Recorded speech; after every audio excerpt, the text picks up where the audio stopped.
Peace FM 104.3 Woodmeat Take.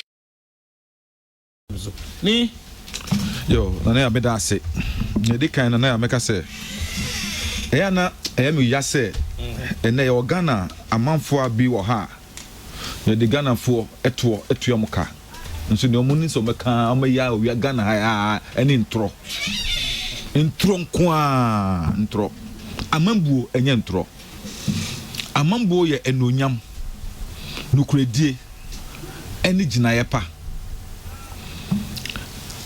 Minya anopay Pius say Kasana Muntio Omuni NDC 4 any year meeting. Me person chire meeting back say a Omuni NDC 4 year FSR referendum back pe on kan chire me back pe bebe mu yes meeting no any dom yes meeting on come meeting enya no kure da so many NDC 4 share be a meeting ne to su mienu o say IDEC meeting sa IDEC program okoye no menua agbana gina ho kan say for the first time no amanyoko ni nyina eti ayi bako so say ye beto aba ayi MMDCs.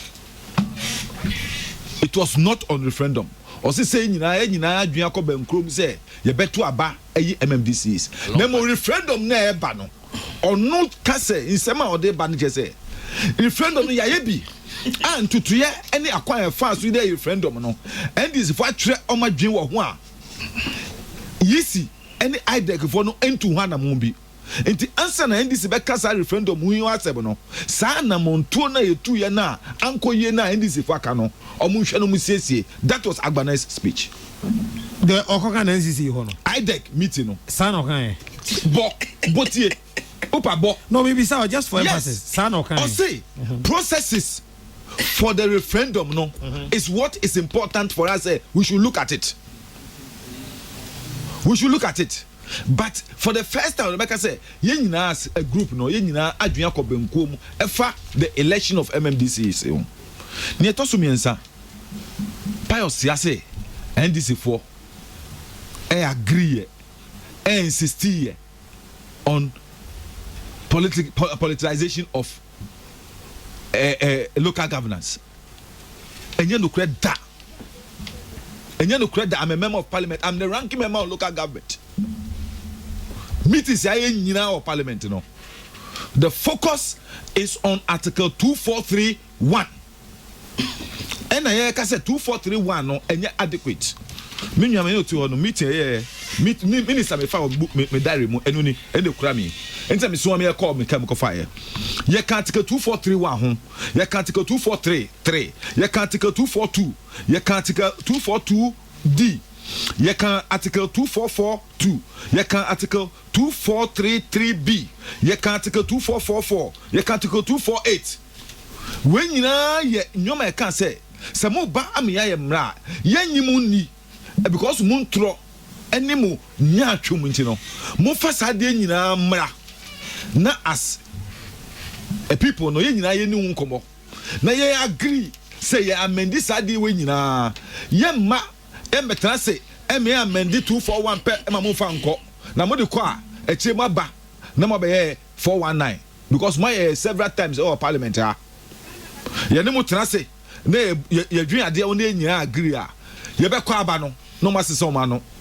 because omoye dodo enti no no mo de afa so we die nyakopon adom enyo mo dodo ope eno mu hia e de asesan we omu hia so ye na mesen bi enti ne e ka ne se mo fata de nyina mra na ye nhwe ne nyina ye wi a na ye nim se ye wi na referendum asem on politicization de mo fa nto nche answer because enu hia se nyina e agree say first ye beto aba e MMDCs na nyina accept eno na ya amende enu wi a na ya faso abetena se adwen se ekwan ben so na be faso e de ayi disease eno ehia ye na ye kan ne se ye pese Ghana for se na for kan no Ghana for nyina gitum se de bia edu no sa hodin ni tumi na e wo manpanyin nsem a odi yi DCE for ma party fu so ye sorry a no mu nam ho se ye pe DCE we ye nyini free ho ye se no eyin free ho two mpese Pius ti ase ende so ni ma me ka kire no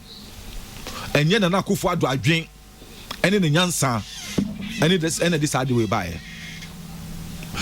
The proposal for the election of MMDC is Mami Kanchiro se meka Ghana ni ba ko a ogire mu odi hu kese e Papa Kwesi Ndum emra no CPP flag bearer ena oji hu ka ho asema ma eko gina say Professor Mills be president no ena set up a constitutional review committee omu di 2.5 years ye adwuma omu ye adwuma ewie no ena omu de krata beto ho on the proposed amendment.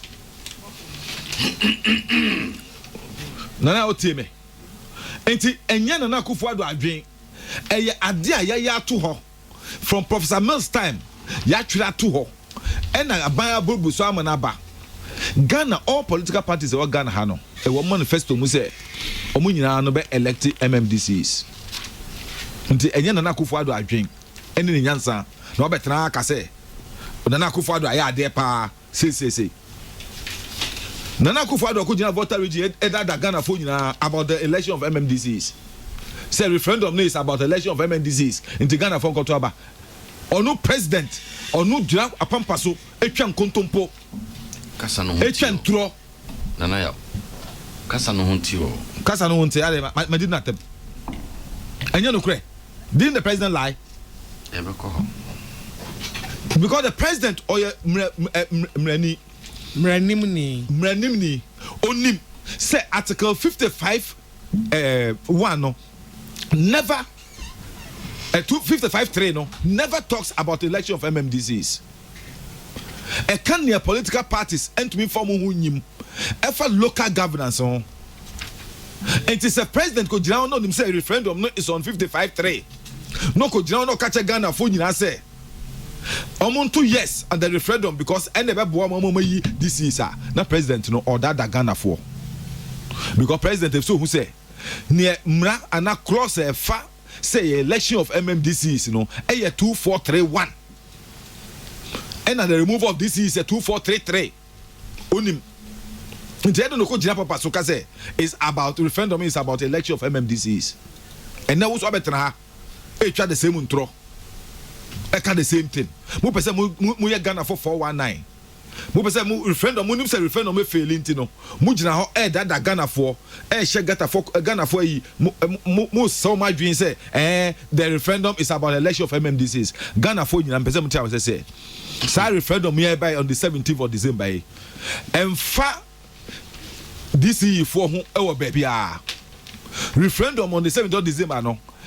Fania se amanyo semfo political parties almost in the idea mo no enso into DCE you know assembly elections po no on person mo faka ho assembly elections kwa no person MPP NDC ne make catch Ghana for nyina say sa on the 17th of December no usoda no pa kotu no memma amanyo semfo kwan fa mo hu meje assembly elections any nkika local governance ho Ghana ha no ye local governance no emfa assembly ho ene Ghana ye wo no sa amanyon sem ekodi ye nkura ase ye nkro nkitu emu a je mpunto kura no ebi ma because who from amanfo say amanfo embeye kosodwuma kura na omo nye because amanyon sem abedim say oye NDC assemblyman now framan for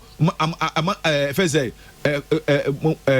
communal labor nenya man for the o framan for amoma enyo mo neto abama ye can say mami cho oni me mamu say no ye national sanitation day menua MPP MPC say NDC for aye they never participated ye call ground say omo nkrofo participated the national sanitation. I'm telling you, sir. Mention one MPP MP who participated in the sanitation day. Meanwhile, oh hey, Santa now MP. Santa now MP. Hey, keep quiet, Mrs. Santa now MP. Shut up. Oh, ni. Oh, I mean you are kitu. I mean can't no. Blow. Ni male. Blow. Come on, you look pa. Onupa yano. Santa now MP. We are level 100. What I say? Ye chia MPC in our parliament. You know the whom command and starting National Sanitation Day, but Oman form when you da. Is it about the people or the MPs? Because you say, yeah, okwa, if you say MPs, can't be. Masa, Kumase, Otiko Kwaso, on the D National Sanitation Day anymore. So Assemblymen came out. And me expect to say, the MPs will come out. No, they didn't. They didn't. The only MP, like I said, Onu Oba, who say sanitation day, e won the Kroma, or Befa ho, Emma Yinso, the late Yafi Pepra, Ewe Bitifi. What I say? Emma Yinso, so, Onu Obeye, no nim say, ye Amaya Jumanka, or the Natade of Baya Jumani by.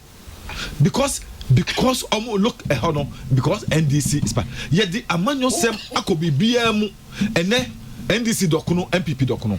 What? Ye massa de no enko local governance mo. Ni e kan say ye nyina agitum. Say sa to me na e wo omampanyin nsem na odi yi DC fo ne nka ho no. Ni nyina na of all the to. Na eno no ehia referendum. Eno no parliament. Ye trans say a enye entrench clause. Nti yankasa betumi parliament amende. Na ye ho adwuma kura ewie. Na ehia say speaker be put to question. But Nyama and no so say, ye NDC for no, say, sa 2431 no penal, and so ho. Among fa other amendments, consequential amendments in Yamra. Na ye shani in our precon. There's a year suffer home. Nephews had a knowing him say, every nekono, Ghana for Yatum say, ye bet to aba, a MMDC. It is a impesso.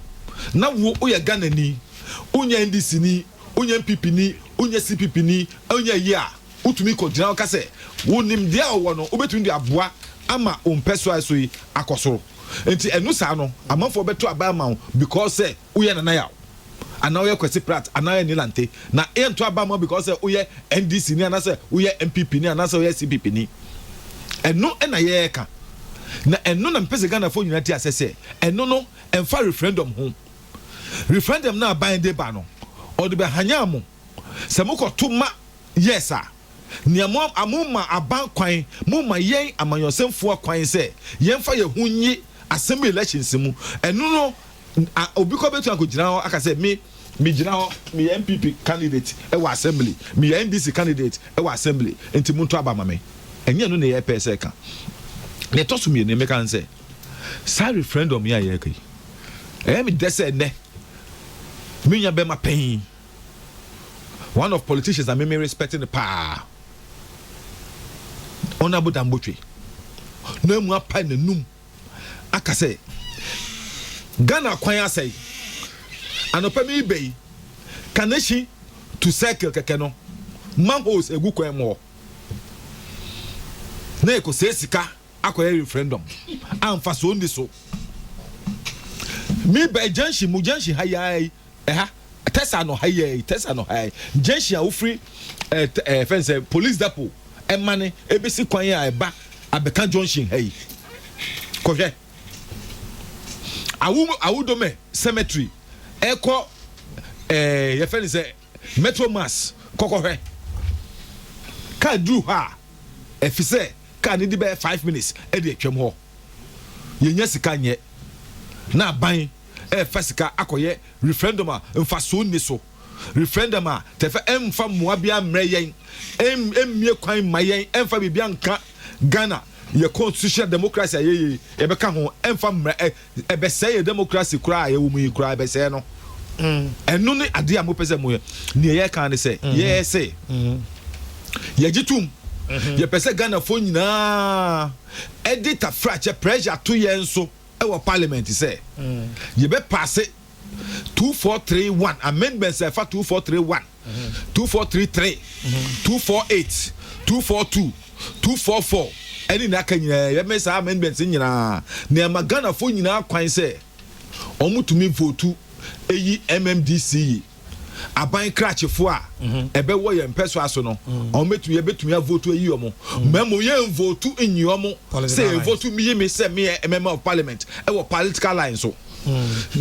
on the 17th of December Ghana for so na pa omo go to know because MPP aban e pese ye di Ghana for ye di manyosem efra sa ye assembly any in kika ho no yan kan article 55.3 before you go to article 55.3 now okay no o say dem agbana I beg you na say no wan ka send this for mo pre partisanship nature of or say ye pene election of MMDCs na referendum na e ka no they even though the processes for the referendum no or no if the IDEC is interested now e ho NF so he now Agbana even if Agbana said it is Agbana NDC. He's your youth organizer. Who's the youth organizer but not general secretary but also not national chairman. Says here Mr. Even if Agbana said it even yesterday national chairman Abeka press conference and stated say this is the position of the party. Time Agbana kasa no na party state position. Young members of parliament can say that we were arguing about it we are debating it. Problem with that but except say Masa ni e pese e hu say Agbana de o kan say mo say onu gina ho ma general secretary but secretary say on ka say mo foa so say ye nto aba no partisanship. That's what Mr. Even if let's even take it for granted say Agbana Kasa. No, that's what he said. Me say Agbana Kasa okay. You ever say me lante kwa mako jema bia Kasa. What does it change? Eno ne me kan no. Say sorry dem na me ko gina kan yo. Say ta frache me ko kutu ba bi na me kan yo. Ene NDC as a party. The party position beto. All other opinions, all adwin bia any NDC ni kura bia no emfa ho ehia eni nyina so ene Ghana ye mu yi ne wo nyina so na gina mu ne obi agitum ene e wo Ghana ha no eni se NDC aban se referendum ye koto no obi to know NDC party ni se referendum obi to know because ye nyintum se yema amanyosemfo enfo mo nhye assembly elections any kika ho ne agitum ni se ai yento aba enyi MMDCs enu mfa referendum ho se na nana do pese Ghana for nyina ti ase no emfa ho enu gina article 2431 eso na enu no ya ready e wa parliament se ne se speaker e the question to ha ye nyina befoa so na ya amend that constitutional provision no na ama kwan say ye betumi ato aba eyi MMDCs na mom sa referendum ye be ya e makwan ma amanyosemfo e de omo gigi assembly elections eni kika ho no ye nyintum enti no the say am party position party atake no it the party position is in this press conference who say that mo yes debate we or parliament no onim you know say more Mohanzad no no the leader of the minority on 29th of who said I agree with my leader. Who said unim ne me kan go and take the answer and see what I said. But he's your leader in the masa leader okra opinion and leader no opinion enye over the national party no opinion.